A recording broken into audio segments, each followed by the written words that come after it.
Salute a tutti. Leggiamo.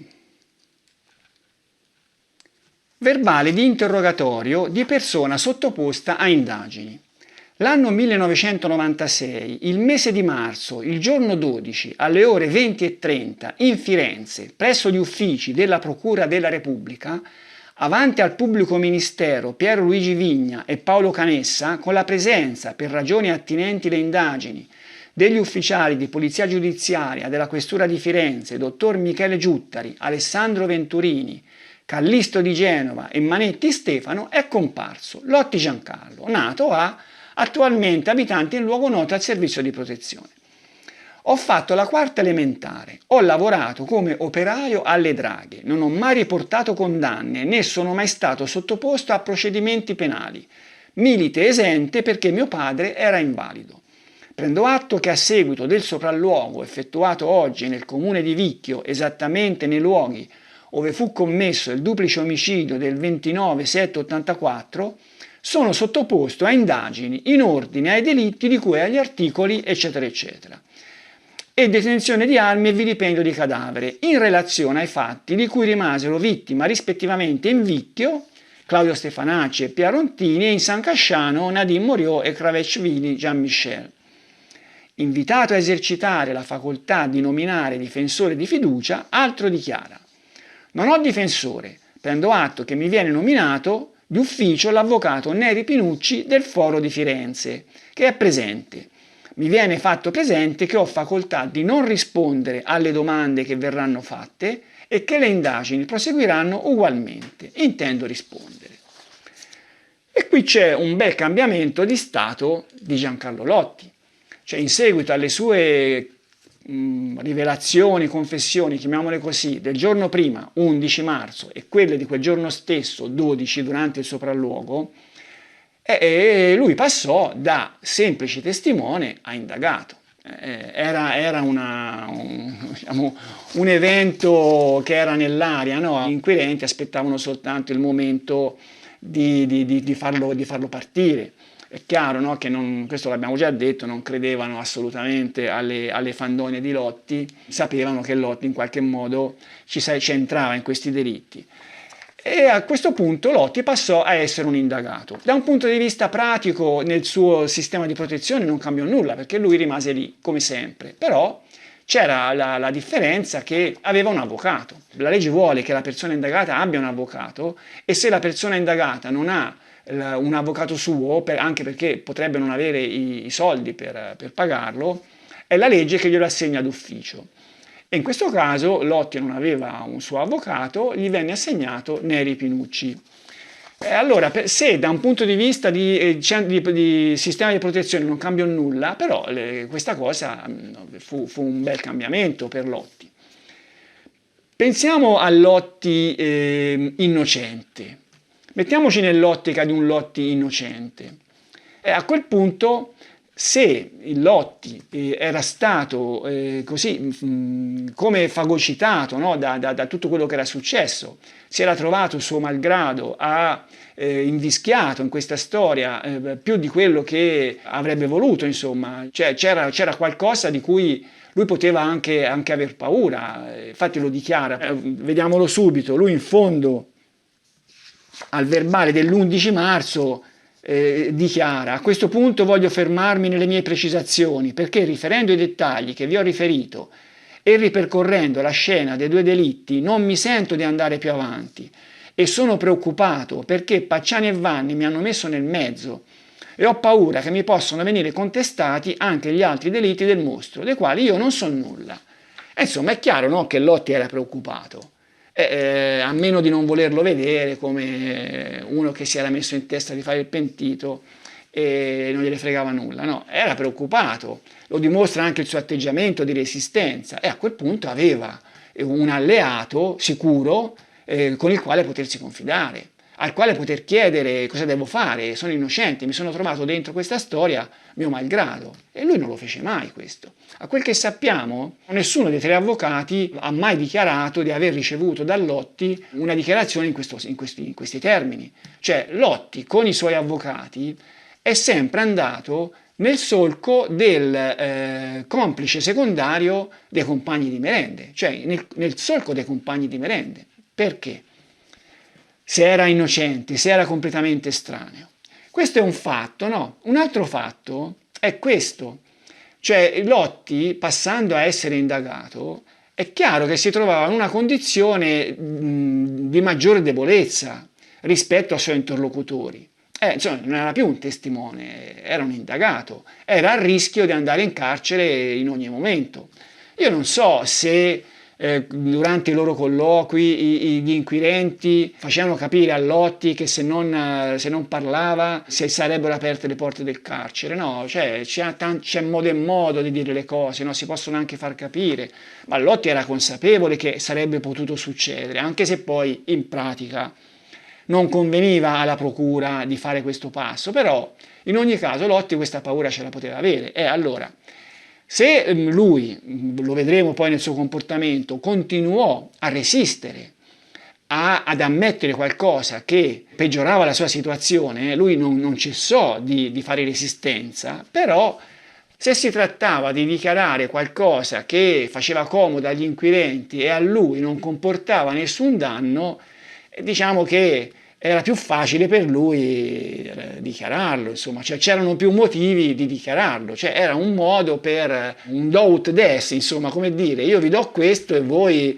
non mi rompete troppo le scatole. Ecco, io penso che si potrebbe anche pensare che le cose fossero andate così, ma infatti c'è già quell'11, prima che gli fosse comunicato ufficialmente il passaggio a indagato, ma è chiaro che lui aveva confessato, per cui sapeva bene che le cose sarebbero andate così. Ecco, lì tirò fuori qualcosa che era interessante per i suoi interlocutori e che a lui non comportava danni. Parlo di Filippo Neri Toscano. Filippo Neri Toscano, chi era Filippo Neri Toscano? Era un carabiniere che aveva operato a San Casciano attorno all'inizio degli anni '80. Leggiamo quello che dichiarò Lotti dopo in fondo al verbale, c'è il verbale dell'11 che riporta il fatto che Lotti aveva messo la mano dentro questo buco nel rudere di Vicchio, eccetera, eccetera, di Badia Bovino. Si legge nel verbale: veniva chiesto quindi a Lotti se era in grado di riferire qualcosa sulle munizioni e su come venivano procurate al Pacciani e al Vanni.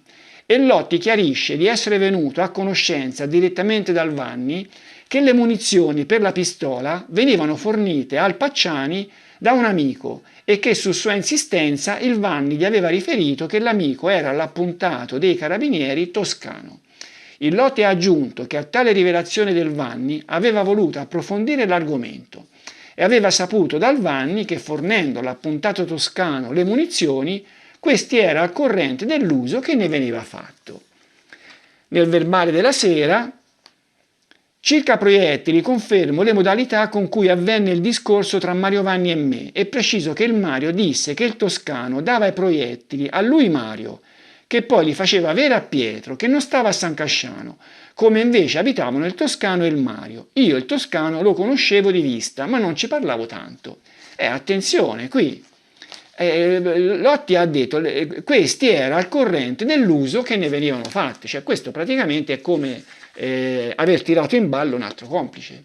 Cioè questo Filippo Neri Toscano sarebbe stato a conoscenza del fatto che Vanni e Pacciani con queste cartucce che lui gli dava andavano a commettere gli omicidi e questo era qualcosa di molto grave. E infatti il 18, qui siamo al 12, il 18 Giuttari andò a perquisire l'abitazione di Filippo Neri Toscano e cosa trovò?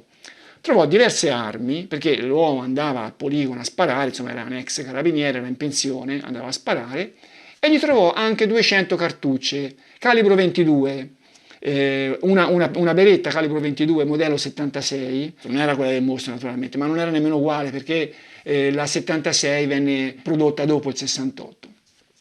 Dicevo che gli trovò queste munizioni, queste 200 cartucce che erano delle Winchester, come quelle del mostro, con la differenza però che sul fondello non avevano una H, ma avevano una W. Vuol dire che erano di produzione degli anni 80, perché fu proprio negli anni 80 che la Winchester, a 80-81, che la Winchester, l'H sul fondo, la sostituì con una W, per cui erano cartucce, diciamo, più recenti.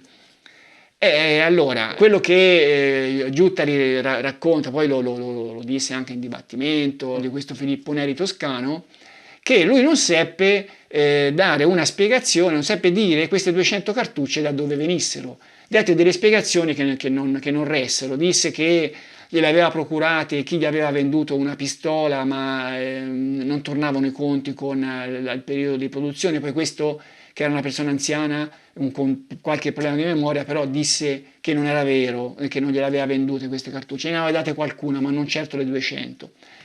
E insomma è un po' una lungagnata, no, con questa storia delle 200 cartucce, però cosa si deve dire? Che queste 200 cartucce non provano nulla, cioè questo Filippo Neri toscano se le sarà procurate, magari pagandole meno in qualche modo, magari le ha regalate qualcuno e lui per non mettere nei guai questo qualcuno sarà stato zitto. Io penso che le cose siano andate così, no? Ma in effetti Filippo Neri toscano, nonostante che venne iscritto nel registro degli indagati proprio perché c'era stata questa storia di Lotti, non si ha a conoscenza che gli venne fatto un processo, che gli vennero contestati qualcosa.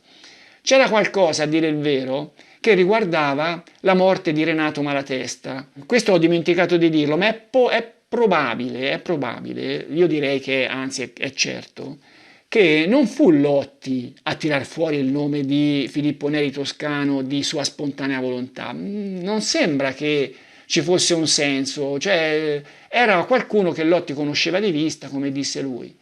È probabile che questo nome sia saltato fuori nel confronto con gli inquirenti, perché gli chiesero dove le trovava Pacciani queste cartucce.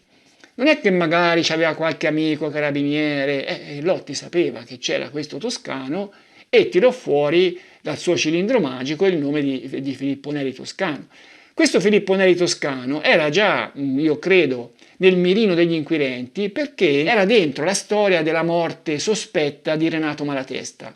Renato Malatesta, il marito di Antonietta Sperduto, morto il 23 dicembre dell'80, mi pare, per l'inchiesta ufficiale per suicidio, però poi al tempo di queste indagini dei compagni di merende ci si era voluto vedere del torbido perché erano venute fuori delle foto in cui i piedi del Malatesta toccavano terra, per cui non sembrava che potesse essere un suicidio, no?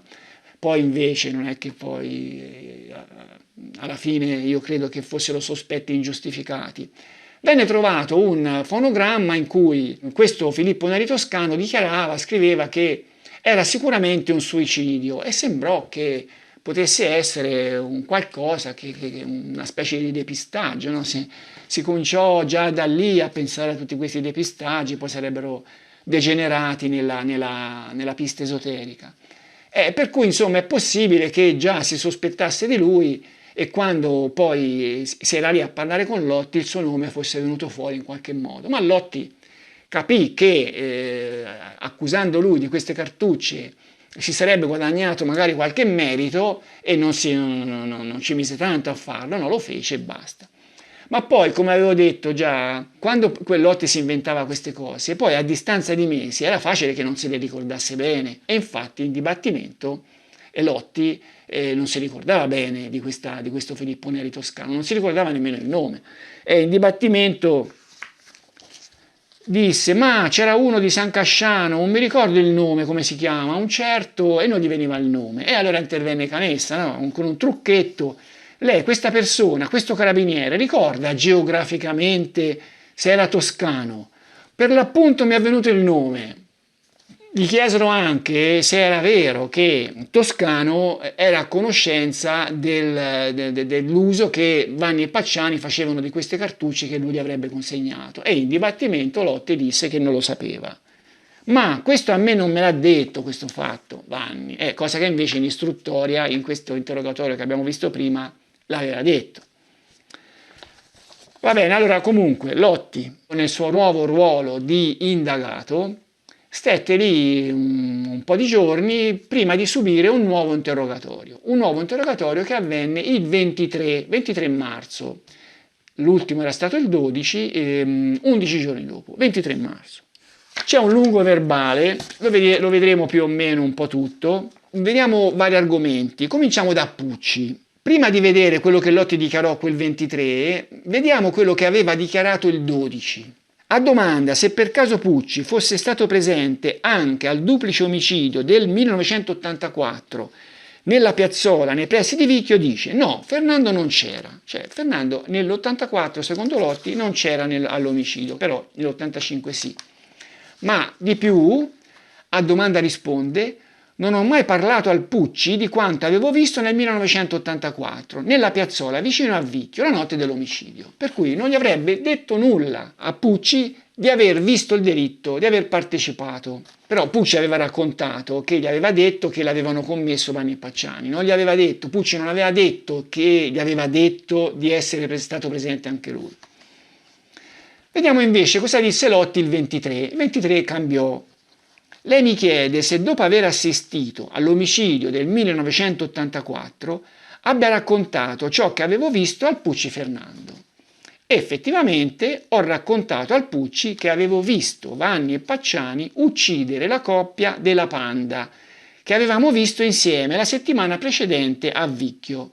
Il Pucci da principio non ci credeva, ma poi mi ha creduto. A domanda risponde. Lei mi chiede se al Pucci ho raccontato che eravamo andati a Vicchio con 2 macchine diverse. Certo che gliel'ho detto. Circa le esatte modalità dell'omicidio, al Pucci ho raccontato qualcosa. Non mi ricordo se mi sono soffermato sui particolari. Con il Pucci, di ciò che avevo visto a Vicchio, ne abbiamo parlato qualche altra volta, ma poi non ci siamo tornati più sopra. A domanda risponde. Come ho già detto nel 1985, quella domenica accennai a Pucci di cosa Pacciani e Vanni erano intenzionati a fare alla coppia nella tenda. Ma lui lì per lì non mi credette. E come non mi credette? Ma se gli avevi detto prima che avevano ucciso a Vicchio, perché non avrebbe dovuto credere che avrebbero ucciso anche lì a Scopeti? Mi sembra una cosa un po' contraddittoria, no? Qui bisogna domandarsi, ma cioè, questo Pucci è l'ennesimo elemento che avrebbe dovuto indurre gli inquirenti a metterlo sotto indagine. Cioè Pucci questa storia non l'aveva mica raccontata. Insomma, aveva raccontato tutt'altro. Per cui qualcosa nascondeva. Ma allora gli inquirenti che qualcosa nascondesse lo sapevano bene. Ma qual era il loro intento? Non era quello di metterlo in gattabuia, con il rischio che magari avrebbe potuto ritirare anche quello che aveva già detto, ma di andare a sentirlo nel momento opportuno. Infatti vedremo che passerà diverso tempo, prima si prepararono bene, prima di andare a sentire Pucci, e questo ci arriveremo, ma ci arriveremo però al prossimo video. Sempre in quel verbale del 23 si legge delle minacce. Sappiamo, Lotti l'aveva detto, che era stato minacciato, e qui parla di queste minacce. Lei mi chiede di spiegare il perché la notte dell'omicidio del 1984 io andai con Pacciani e Vanni, dal momento che emerge dagli atti che quella zona il Pacciani già la conosceva avendovi abitato in passato a lungo. E insomma, dicono, lei ci ha raccontato di aver guidato la coppia Vanni-Pacciani sulla piazzola di Vicchio, ma non ce ne sarebbe stato bisogno perché Pacciani conosceva benissimo la zona, infatti aveva lavorato a Badia Bovino, che è proprio lì vicinissimo, no? E allora cosa dice Lotti? Io le dico che la verità è che quella notte mi hanno costretto ad andarci per forza. Qui non risponde, non dice ma perché avevano bisogno di te? Mi hanno costretto, non potevo dire di no, mi minacciavano che altrimenti mi facevano fuori. Era Pacciani a minacciarmi, ma solo a parole e non con armi. Mi trovai in una situazione a quel punto lì che dovevo andarci per forza e non dire niente. Lei mi chiede il perché di queste minacce e perché mi sentissi costretto ad andarci. Allora, qui cominciamo a dire che Lotti cambia versione rispetto a quello che aveva dichiarato prima. Cioè, prima aveva dichiarato che gli avevano detto di fare strada verso la piazzola senza dirgli però il motivo, senza dirgli che cosa volessero fare su questa piazzola. Qui sta dicendo invece che mi minacciarono di ucciderlo se non li avessi accompagnati e la cosa è un pochino diversa, no? Ma andiamo avanti. A questo punto si dà atto che Lotti pensa a lungo prima di rispondere. abbassando la testa. Dopo di ciò dice: è così e basta. Viene invitato a spiegare meglio, ma non risponde e dopo dice: sarà stato forse perché Pacciani una sera si prese alla cantinetta con uno per motivi di gioco. E poi aggiunge: ma no, non è questo. In seguito dice: mi viene nuovamente chiesto di spiegare il perché il Pacciani mi minacciò di morte se non fosse andato con lui e il Vanni a fare da palo a Vicchio. Rispondo che l'ho già detto. E qui sembrerebbe che volevano fargli fare il palo, no? Ma io vorrei porre l'attenzione su questo passaggio. Viene invitato a spiegare meglio, ma non risponde e dopo dice: sarà stato forse perché Pacciani una sera si prese alla cantinetta con uno per motivi di gioco e poi aggiunge: ma no, non è questo. E io penso, no, che se riusciamo a metterci nei panni così, di Lotti in quella situazione, cioè a capire un po' quello che poteva essere il suo stato d'animo di fronte alle contestazioni, e lui cercava disperatamente, quando gli venivano fatte queste domande così difficili, cercava disperatamente una spiegazione, una giustificazione, che non era facile trovare, no? Tante volte io penso che avesse raccontato qualche castronata perché non aveva trovato di meglio da dire, no? Quando si dice ma Lotti ha raccontato una sciocchezza qui e là, e io penso che quando lui non aveva la possibilità di prepararsi in anticipo e doveva improvvisare e qualche castronata gli veniva fuori. Qui stava pensando di tirare in ballo questa storia di questo litigio che c'era stato, chissà come sarebbe riuscito a riciclarla, no? E poi lui stesso capì che non gli sarebbe servito, infatti dice questo no, non c'entra. Ma a questo punto Lotti era in crisi, no? Abbiamo visto, non riesce a dare una spiegazione e avendo il suo avvocato, in qualche modo il suo avvocato intervenne. Si dà atto, si legge nel verbale, che alle ore 12 il verbale viene interrotto e che su richiesta del difensore l'ufficio consente un colloquio in assenza del PM. Allora l'avvocato di Lotti chiede che l'interrogatorio venga fermato, chiede di parlare con il suo assistito, viene concessa questa possibilità, i due si ritirano e stanno lì una ventina di minuti, perché poi vediamo che l'interrogatorio riprende 20 minuti dopo. Allora, se Lotti si trovava mal partito qui, no? Perché si trovava sempre più invischiato, si capisce che Lotti a quel punto aveva paura di essere accusato di qualcosa di grave e non poteva dirglielo al suo avvocato: guarda avvocato che io sono completamente innocente, cioè mi sono trovato qui per un motivo, per un altro, insomma spiegargli un po' la situazione. Glielo poteva dire? Se non glielo disse, io credo che si possa arguire il fatto che lui completamente innocente non lo era affatto, ma cercò comunque di continuare nel solco di quella partecipazione minima che lui cercava disperatamente di rendere minima il più possibile, che poi pian piano invece, poi lo vedremo andando avanti, si allargò un po', però si allargò fino a un certo punto e poi lì, poi per l'intervento, lo vedremo per l'intervento di Pucci, poi a un certo punto si fermò. Però insomma, se Lotti era completamente estraneo, e questa sarebbe stata l'occasione di dirlo al suo avvocato, io penso che invece non glielo disse. Neri Pinucci non ha mai parlato di una cosa del genere. Si riapre il verbale alle ore 12:20 e su richiesta del difensore si sospende l'interrogatorio, che viene inviato ad altra data da fissare. E allora il suo difensore aveva capito che Lotti rischiava di mettersi ancora più nei guai e chiese se l'interrogatorio poteva essere interrotto. E in effetti venne interrotto.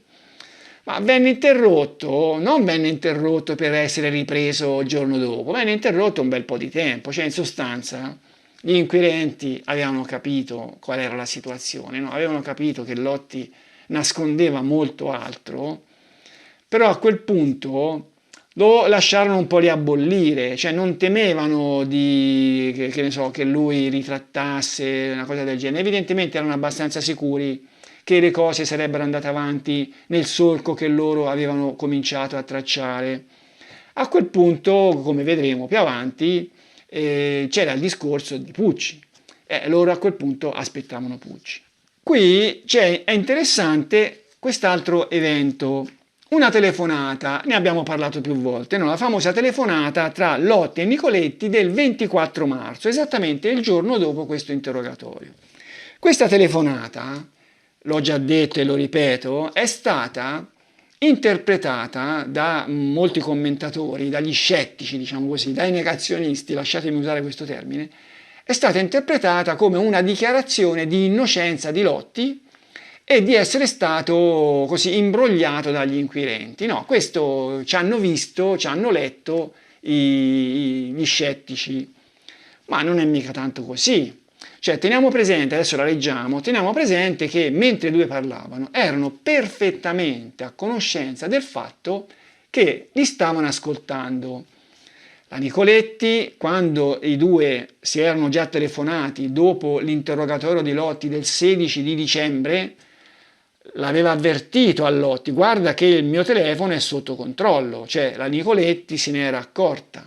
In più, Lotti, che stava telefonando dalla questura d'Arezzo, insomma, dal suo luogo protetto, lì non so cosa sarà stata, una dependenza, e che fosse così cretino da non immaginarsi che le sue telefonate venivano registrate, questo non è credibile, no? Erano perfettamente al corrente che la loro telefonata veniva ascoltata. Ma sentiamolo, perché il loro colloquio è comunque interessante, anche se c'è questo limite che i due erano perfettamente a conoscenza che li stavano ascoltando. Filippa, oh, come stai? Male, non va tanto bene le cose. Era stato appena, cioè si era diciamo inguaiato, no, con questa storia di aver dovuto confessare la sua partecipazione. Nicoletti, comunque, non lo so io, se tu avevi da parlare, potevi parlare anche 10 anni prima, non ora. Sì, lo so. A me non mi avevi detto niente, dice la Nicoletti. E qui la Nicoletti, perfettamente consapevole di essere ascoltata, dice a Lotti, guarda che a me però non mi avevi mica detto niente. Cosa vuol dire questo? Che invece qualcosa gli aveva detto. Lo disse Pucci, che la Nicoletti era a conoscenza, cioè che Lotti aveva fatto delle confidenze anche a lei, no? Però lei qui, naturalmente per paura di avere dei guai, e questo spiega tutte le sue reticenze, no?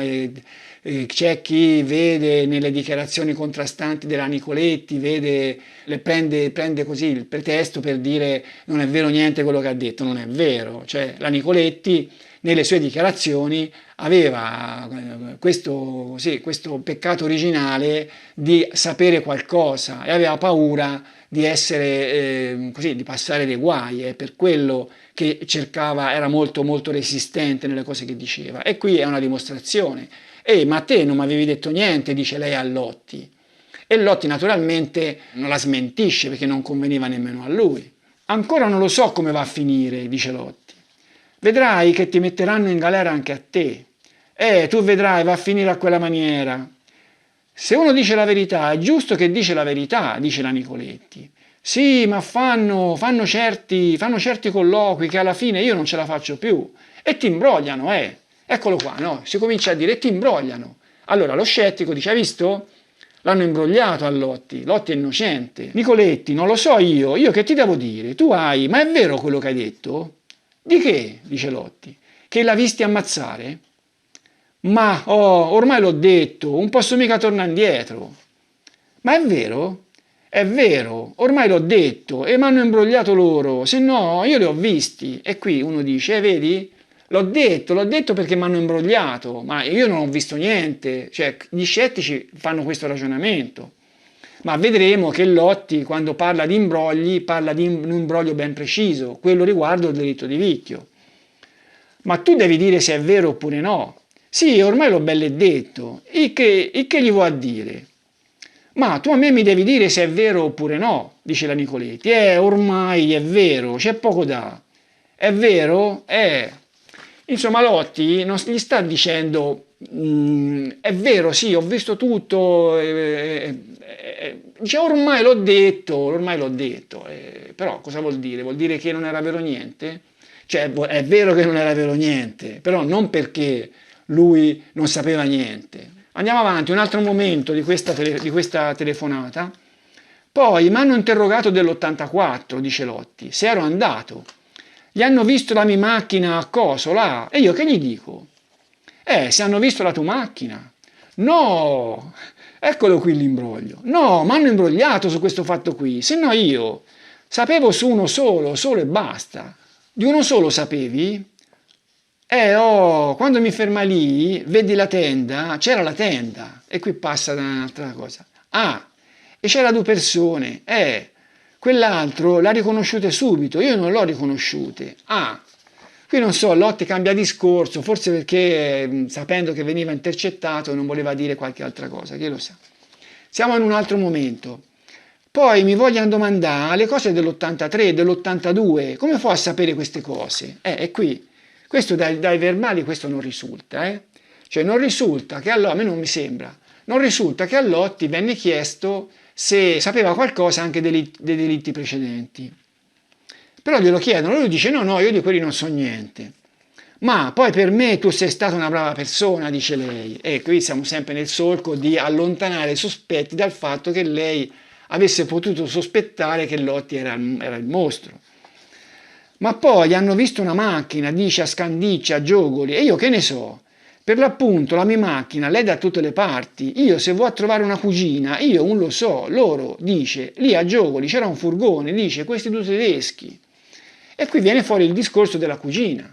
Lotti aveva una cugina a Scandicci che andava a trovare diverse volte all'anno e per andarla a trovare passava davanti alla piazzola di Giogoli. Ah, dice la Nicoletti, ma come fa a dire una cosa che non ho visto? Ma tu gli dici che non l'hai visto, dice, ma te tu vai dalla tua cugina e questo che vuol dire? Perché della mia cugina non ci posso andare? Dice lei. Ma ascolta, tu hai confermato ugualmente che eri un guardone, andavi a guardare le coppiette. No, io non sono mai stato. Tu lo sai, io non sono mai stato un guardone. Sui giornali c'è scritto che tu hai confermato che sei un guardone. Senti, i giornali gli scrivono sempre più. In effetti che Lotti fosse un guardone non è assolutamente accertato. Se Lotti andava a guardare le coppiette, le andava a guardare perché poi voleva fare qualche altra cosa. Altra parte dell'intercettazione. Comunque, tu se sai delle cose devi dire la verità, dice la Nicoletti. Quando hai detto la verità pare che non si sbaglia mai, capito? Ormai per me ho detto più che un ne e sono stato imbrogliato, guarda, e qui secondo me ce l'ha ancora con la storia di Vicchio. Non lo so io, dice lei. E qui continua sempre la storia di Vicchio, no? Ma poi c'è stato il peggio, c'è stato il delitto dell'84, di quello che mi ha imbrogliato a me. Ma tu c'eri quella sera lì? E c'ero. Te tu hai detto che sei stati là. Sei stati là o no? Dice lui. Sì, ci sarà stati, dice la Nicoletti. Io e te, sì, ma mica nell'81, Perché Lotti aveva raccontato sì di esserci stato con la Nicoletti, ma solo a partire dall'84. Lei invece aveva detto 81 fino all'83. E qui lui vuole che lei gli dica no, io ho detto che nell'81 non ci siamo stati e dimmi che è vero quello che ho detto io. In effetti lei non lo smentisce. No, dopo, così.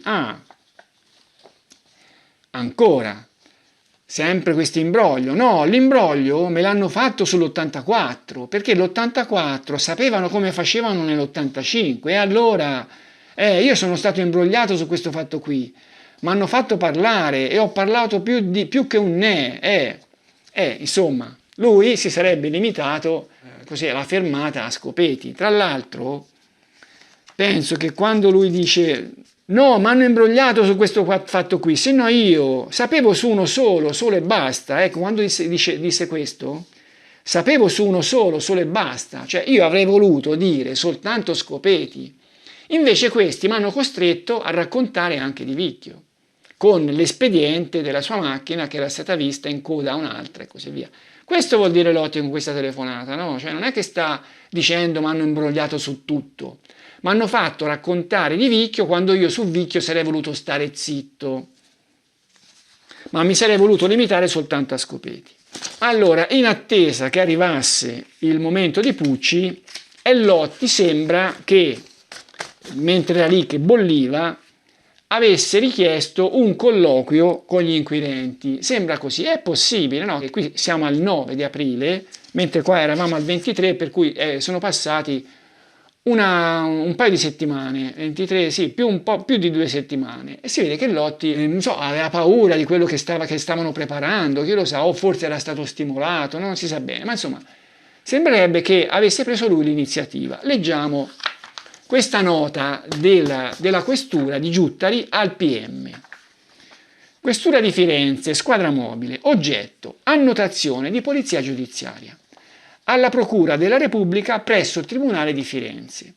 Noi sottoscritti, ufficiali e agenti di polizia giudiziaria, Michele Giuttari, Callisto di Genova, riferiamo alla signoria vostra che oggi alle ore 17 Lotti Giancarlo, indagato nel procedimento penale relativo all'inchiesta bis eccetera eccetera, ha richiesto la nostra presenza per riferire alcuni particolari relativi al delitto di Vicchio ricordati in questi ultimi giorni. Insomma, sembra che Lotti avesse ripensato e avesse elaborato una nuova versione che secondo lui era più credibile della precedente. Teniamo presente, allora, innanzitutto, quello che Lotti riferì, che adesso leggiamo, riferì a Giuttari, fu fatto senza l'avvocato. Cioè, la legge impone che gli interrogatori degli indagati avvengano in presenza del loro difensore. Però, se sono loro che vogliono rilasciare una dichiarazione spontanea, lo possono fare. Poi ci sono delle controversie sul fatto che possa essere valida o non possa essere valida, ma insomma, diciamo che non c'è un impedimento al fatto che un indagato possa rilasciare una dichiarazione anche senza la presenza del suo avvocato, purché lo faccia di sua spontanea volontà, non sia costretto. Attenzione, in questo caso Giuttari dichiara che fu Lotti a chiamarlo e perché gli voleva dire qualcosa, ma sentiamo cosa disse. Spontaneamente ha dichiarato che 1. Era stato altre volte a Vicchio con Vanni, sia prima che dopo il delitto. E questa è una cosa nuova, cioè con Vanni c'era stato a Vicchio. Dopo essere stato con Pucci alla piazzola di Vicchio e aver visto la coppia sulla Panda Celestina e dopo aver riferito ciò al Vanni, dopo pochi giorni era tornato in quel posto assieme al Vanni. Lì avevano notato la Panda Celestina e senza fermarsi dentro alla piazzola si erano appostati in prossimità di un grosso albero nella discesina che conduce al torrente per attendere che andasse via la macchina della coppia. E qui fermiamoci un momento, no? Cioè sembra che questi poveri ragazzi fossero sempre lì, ma non era così. Cioè la Pia aveva il turno serale di lavoro e poi vabbè il turno era elastico per cui poteva avere delle serate libere, però non è che questi vanno, sembra che vanno lì e li trovano sempre, no? È una cosa che è poco credibile. Insomma, Lotti racconta che Vanni era voluto andare a vedere questa coppia. Avevano visto che c'era, non l'avevano spiata, ma si erano nascosti dall'altra parte della strada, vicino dove c'era il torrente, insomma. Aspettavano che la macchina ripartisse. In effetti, dopo circa 10-15 minuti, l'auto era uscita dalla piazzola, svoltava sulla sinistra in direzione di Vicchio e venne da loro seguita fino davanti a un bar, proprio accanto alla stazione di Vicchio, e questo era il bar della ragazza dove lavorava lei. Qui era scesa la ragazza che entrava nel bar. Aveva quindi fermato l'auto dopo un'edicola di fronte alla stazione e Mario era entrato nel bar intrattenendosi per circa 10 minuti, mentre lui si era intrattenuto in macchina. Una volta tornato Mario gli aveva detto che aveva parlato con la ragazza e le aveva chiesto se voleva incontrarla, ricevendo risposta negativa. Mario era rimasto male perché la giovane gli aveva detto: «Ma io sono troppo giovane per lei, che può essere mio babbo». Mario era molto incazzato e tornando a San Casciano per strada gli aveva detto qualcosa del genere: «A quella la sistemo io, brutta scema ninfomane, gliela faccio pagare». E nel riferirgli ciò era su di giri. Ma allora, a questo punto pensare che fossero state così sollecitate dagli inquirenti è un po', insomma, è un po' strano, no? Perché queste dichiarazioni a me sembrano veramente poco credibili. Cioè la ragazza non raccontò mai di questo approccio da parte di un vecchio, cioè vecchio, insomma, Vanni aveva nell'84 aveva 57 anni. perché era del 27 mi sembra. Aveva 57 anni e questa ragazza aveva 18 anni. Possibile che dopo le avanze di questo personaggio lei non avesse detto niente ai suoi genitori, ai suoi amici, a quelli del bar? Cioè nessuno, non se n'era accorto, nessuno. Quando Vanni era andato lì da lei, cioè il bar era deserto, completamente deserto, e poi lei non aveva detto niente. Questo è veramente una cosa non credibile, no? Questo è un discorso per i merendari, attenzione, cioè chi crede che la verità giudiziaria sia corretta, basandosi sulle dichiarazioni di Lotti, deve spiegare anche queste castronate che Lotti raccontò. Riteneva che successivamente Mario era tornato a Vicchio, e qui i congiuntivi, fosse tornato a Vicchio con Pietro Pacciani, per far vedere a questo la ragazza. E Mario torna con Pacciani a vedere ancora sta ragazza. Il Pacciani era un depravato e maniaco e a San Casciano guardava spesso le ragazzine, tanto che lui lo aveva invitato più volte a lasciarle stare, ma era stato sempre zittito. E qui, ecco, teniamo presente, no, che tutto questo movimento, Lotti aveva raccontato che aveva visto per la prima volta questa coppia una settimana prima circa dell'omicidio.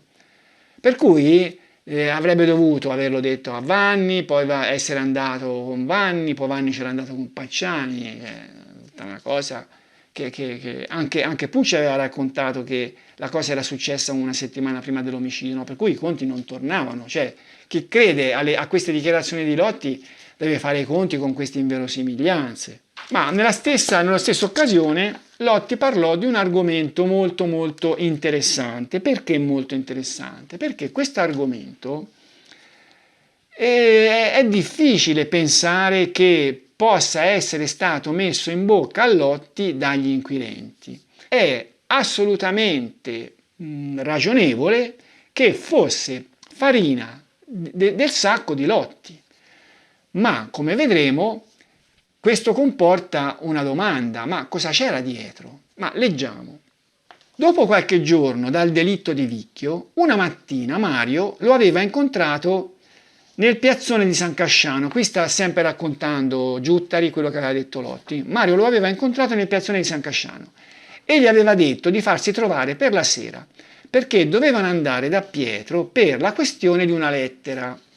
Si videro la sera e andarono a mercatare da Pacciani, nella casa di Piazza del Popolo.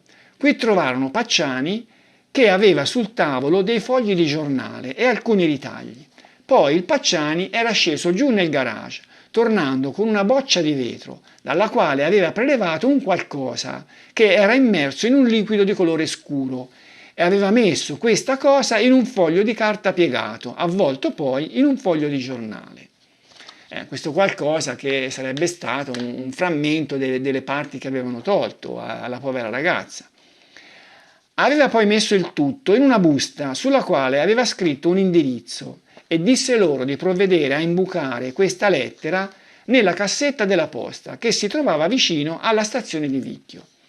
Il giorno dopo, così, aveva portato Mario con la propria macchina a Vicchio e qui, fermatosi vicino alla stazione, Mario era sceso e aveva imbucato la lettera in una cassetta che si trova lì nei pressi e che sarebbe in grado di poter indicare. Precisava di ricordare che l'indirizzo sulla busta era scritto a mano e la lettera era indirizzata a una persona abitante a Firenze, perché aveva notato che su di essa vi era segnata la località di Firenze. Sulla busta c'era anche il francobollo che era già attaccato, attenzione, era già attaccato, come il francobollo della lettera di Scopeti, che era attaccato lì molto prima che la lettera venisse chiusa e venisse spedita. Era già attaccato quando venne confezionata da Pietro. Precisava anche che la lettera, per come poté vedere e per quello che poteva ricordare, conteneva una minaccia a una donna. Egli aveva letto solo qualche parola e aveva capito che il contenuto era minaccioso. Il giornale che aveva visto sul tavolo del Pacciani, del quale questi aveva utilizzato un foglio per avvolgere quello di carta chiaro contenente la cosa che gli aveva visto prelevare dalla boccia di vetro, non era un quotidiano tipo La Nazione, ma un periodico che dalla grandezza gli era sembrato tipo l'Espresso. E insomma, era un periodico, no? Cioè, non so io se Lotti stava riciclando qualcosa che riguardava l'invio della lettera di Scopeti. Ma allora, si era confuso con la lettera di Scopeti, come poi la difesa Vannia e sostenne, come poi sostengono anche gli scettici, no? Quelli che credono che fosse innocente. Si era confuso. Allora, se Lotti fosse stato preparato dagli inquirenti e che gli inquirenti gli avrebbero messo in bocca una cosa del genere, della quale non si sapeva niente, perché di questa lettera non si sapeva niente. Gli avrebbero fatto raccontare lo stesso episodio, però traslato di un anno. Questo mi sembra logico. Per cui gli inquirenti non gli misero in bocca questa cosa, fu un'iniziativa sua. Ma allora, dove si era inventato questa cosa? Aveva letto i giornali? Se aveva letto i giornali, sui giornali aveva letto che il fatto era accaduto dopo Scopeti. Infatti c'era stata anche una certa risonanza, cioè ci fu, diciamo, un mese di silenzio, quasi un mese, ma poi la notizia uscì fuori. Vediamo qui, questa è La Nazione del 27 settembre, svolta sul mostro, l'orrore arriva per posta. Per cui Lotti avrebbe dovuto avere già conoscenza di questo fatto, no? Se avesse preso questa storia dal giornale, perché sul giornale c'era scritto che era avvenuta dopo Scopeti. Ma gli inquirenti stessi glielo avevano detto in precedenza a Lotti di questo fatto. Infatti,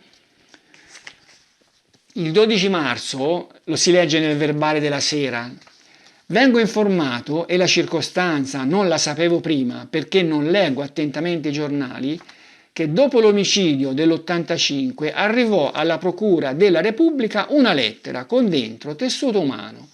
Di questo fatto non ne so nulla.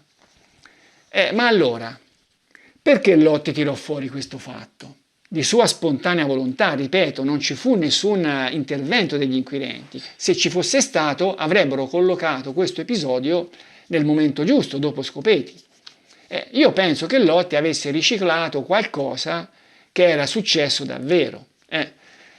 Mi sono dimenticato di trascriverlo, voglio leggervi un lapsus di Lotti, un lapsus all'incidente probatorio. L'attento esame della trascrizione dell'incidente probatorio rivela almeno un paio di lapsus interessanti, entrambi inerenti al delitto di vicchio, che vale la pena evidenziare. Il primo riguarda la fantomatica lettera successiva a quello stesso delitto. Lotti raccontò di aver accompagnato Vanni a Vicchio di fronte al bar, dove aveva lavorato la povera ragazza, e di averlo atteso in macchina mentre andava a imbucarla. Ecco un frammento dello scambio con il PM. E chi andasti? Risposta di Lotti. Io con la macchina e Mario con la lettera. Ancora il PM. E cosa faceste? Risposta di Lotti. E la impostai dentro, lì vicino, dove c'è questo bar. E la impostai dentro, cioè fu lui. Da quello sarebbe stato lui, da quello che rispose al PM a imbucare quella lettera. Io penso di sì. Cioè quella lettera, io credo che Lotti effettivamente l'avesse spedita anche a Vicchio, una lettera simile a quella di Scopeti, che però per un indirizzo scritto con i piedi io penso che non arrivò. Questa lettera si perse e non arrivò. Perché dico questo? Allora, dietro l'invio del frammento di seno della ragazza francese c'era molto probabilmente una risposta a illazioni che erano state fatte in precedenza. È un'ipotesi di De Fazio. Infatti in un comunicato ANSA del 10 settembre 85 si legge, sono parole di De Fazio. È un uomo che segue molto quello che scrivono i giornali e che in base a quello che legge adegua la sua tecnica. Faccio un esempio. Fino a luglio dello scorso anno non aveva mai asportato il seno della donna. Poche settimane prima del delitto, su un quotidiano fiorentino, uscì un'intervista a un sessuologo che parlava di questo particolare. A Vicchio, per la prima volta, asportò il seno alla vittima. Cioè, secondo De Fazio, questo taglio del seno era un'azione in risposta alle illazioni che dicevano che il mostro non tagliava il seno perché era una specie di rispetto verso la madre, un discorso del genere. De Fazio colloca questo fatto, queste voci, in questa intervista, dice lui, uscita su un quotidiano, prima del delitto di vicchio, però questa è una cosa che era già successa prima. Se si va a leggere un articolo sulla Nazione del 18 novembre 81, si trova la possibilità più volte ipotizzata di una personalità omicida con una problematica irrisolta nei confronti della madre sembrerebbe la più giusta, sempre nel regno delle ipotesi tra quelle formulate. Avvallano questa possibilità sia il macabro rituale che risparmia il seno della vittima, eccetera, eccetera, no? Io non ho rintracciato questi articoli precedenti di cui parla questo Roberto Santini, psicologo, ma evidentemente lui dice già al 18 novembre 81, appena dopo il delitto di Calenzano, che c'erano state queste voci che appunto dicevano che lui risparmiava il seno per un problema con la madre. In effetti a Calenzano, e di questo De Fazio non se ne accorse, il mostro fece un tentativo di escissione del seno, perché sotto il seno sinistro vennero trovate delle ferite, che molto probabilmente erano un tentativo di escissione. Poi non venne portato a compimento, chi lo sa, magari perché il mostro venne interrotto da qualcuno, dai passi che potesse sentire, di qualche guardone, oppure potrebbe anche aver cambiato idea, però nello stesso tempo estese molto l'escissione del pube, lo estese moltissimo, più di che tutti gli altri delitti. Forse si accontentò di quello, perché nel delitto precedente, quello di Scandicci, praticamente aveva tagliato soltanto la peluria. Ma a questo punto ritorniamo al discorso della lettera, cioè quella lettera inviata dopo Scopeti conteneva non a caso un frammento del seno, quel seno che era stato tagliato. Io penso che quella lettera non fosse altro che il completamento del messaggio che già il mostro aveva inviato tagliando il seno. Cioè lui aveva voluto dire, avete visto? Dicevate che io non ero capace, non solo l'ho tagliato, ma ve ne mando anche un frammento. Io penso che le cose andarono così e questo lo aveva già fatto l'anno prima. Cioè l'anno prima era la prima volta, nell'84, che tagliava il seno e io credo che anche in quel caso ci fu il completamento di quel messaggio con l'invio di una lettera, quella stessa lettera di cui avrebbe parlato poi Giancarlo Lotti e che, magari per un indirizzo scritto male, non era mai arrivata. Comunque, lasciamo perdere questo argomento della lettera, che però è importante, ripeto, è importante perché bisogna chiedersi perché Lotti raccontò questo fatto, no? Senza spiegarlo con una confusione con la lettera di Scopeti, che non è spiegabile così. Ma vediamo invece cosa successe quando appunto il PM ricevette questa comunicazione di Giuttari, dove Giuttari faceva il rendiconto di quello che Lotti spontaneamente avrebbe dichiarato. Il PM rispose a Giuttari: con riferimento alla annotazione in data odierna relativa a Lotti Giancarlo, prego provvedere a interrogare lo stesso. Su delega del PM, con avviso al difensore avvocato Neri Pinucci. Ringrazio raccomandando l'urgenza. E così ci fu un interrogatorio formale subito dopo a Firenze in questura alla presenza di Neri Pinucci.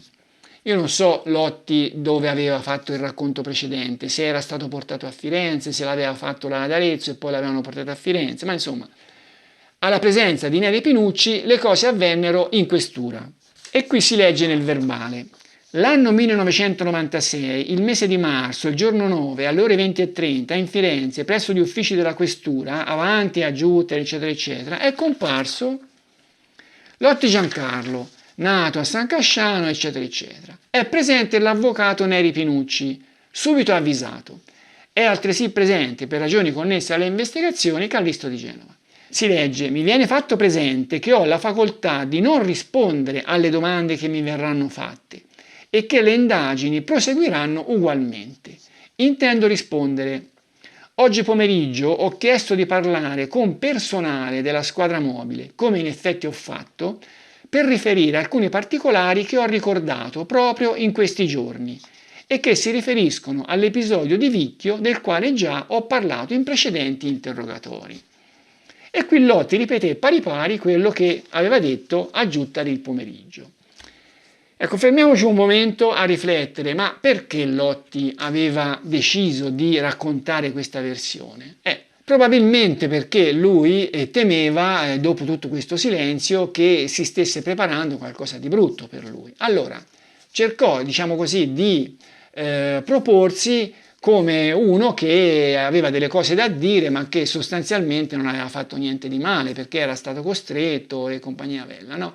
Io credo che anche questa storia della lettera fosse forse una sua speranza che questa lettera, che si era persa in qualche modo, lui magari poteva sperare che ne venissero trovate delle tracce, magari qualche verbale di una lettera che poi era stata cestinata, ma chi lo sa. Non so che cosa sperava Lotti, però insomma sperava di accreditarsi come pentito che aveva delle cose da dire, sempre nell'ottica di evitare di finire in carcere. Secondo me il suo scopo era stato questo. Comunque andiamo avanti con il verbale dell'interrogatorio vero e proprio, alla presenza del suo avvocato. E qui, quando gli chiedono tutto questo episodio di lui e Vanni che erano andati sulla piazzola e così via, disse che sarà stato maggio, era comunque estate, qui si smentisce rispetto alla settimana precedente a quella del delitto, dove per la prima volta avrebbe visto questa panda insieme a Pucci. Ma torniamo alla lettera. Lotti la racconta ancora, ci sono delle piccole differenze, ma c'è una cosa importante.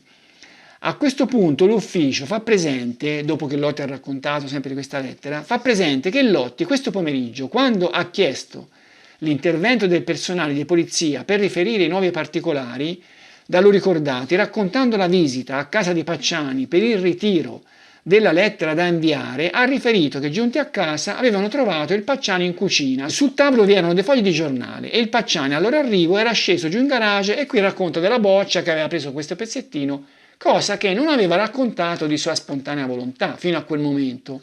Ma i suoi interlocutori gli rimproverano che nel colloquio che c'era stato in precedenza, quando lui aveva raccontato di sua spontanea volontà, l'aveva detto. Vediamo Neri Pinucci come reagisce. Il difensore si oppone a che siano formulate contestazioni ricavate da atti non garantiti. Allora, qui in sostanza è vero che Lotti aveva raccontato di queste cose alla polizia, no? Però poi il suo racconto gli venne contestato in sede di interrogatorio formale. E Neri Pinucci dice: non gli potete contestare quello che lui ha dichiarato di sua spontanea volontà, cioè quello che conta è quello che sta dichiarando adesso. Qui c'è tutta una questione, no? Se può essere utilizzato quello che l'indagato dichiara di sua spontanea volontà senza la presenza del suo difensore. Praticamente Neri Pinucci sta dicendo di no, cioè quello che lui ha detto in quell'occasione non conta, conta quello che sta dicendo adesso, che ci sono io, perché quell'atto non è un atto garantito.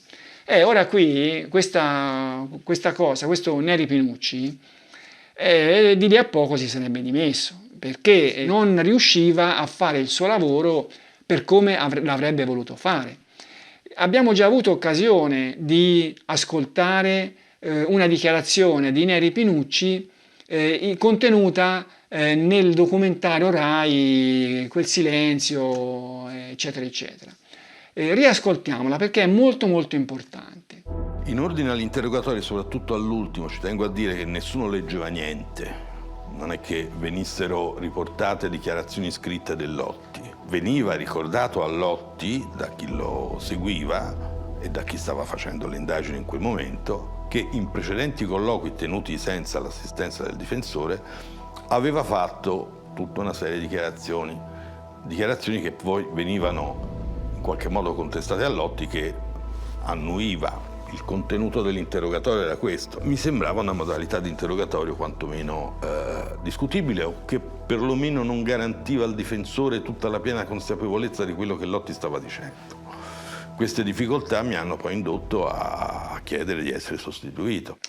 Insomma, Neri Pinucci sta dicendo che Lotti, prima di essere interrogato in modo formale alla sua presenza, è come se venissero preparate prima le cose che poi avrebbe detto dopo. In questo caso sembra proprio che fosse successo, ma forse Neri Pinucci si poteva riferire anche a qualche altro caso, cioè non sappiamo quello che effettivamente avvenne tra Lotti e i suoi interlocutori al di fuori degli interrogatori formali, no? Perché io so che al servizio di protezione sono molto ligi al fatto che la persona sotto protezione deve sottostare, ci sono certe regole per poterci accedere, e chi lo tiene sotto protezione, chi lo controlla, non sono le stesse persone che poi lo interrogano, no? Però che Giuttari potesse telefonargli, io penso che sia una cosa possibile, potrebbe essere, o anche vederlo. Forse Neri Pinucci si riferiva a colloqui avvenuti così in via non ufficiale, che poi avrebbero magari anche comportato delle dichiarazioni in sede di interrogatorio che in qualche modo erano state preparate così in precedenza, no? Io penso che Neri Pinucci intendesse questo. In ogni caso si dimise, e la cosa, cioè se si dimise c'erano dei motivi gravi, perché per lui sarebbe stato cioè lui era giovane, un avvocato giovane, sarebbe stata un'occasione importante per la sua carriera, no? Quella di entrare, diciamo, in un processo così famoso, così in vista.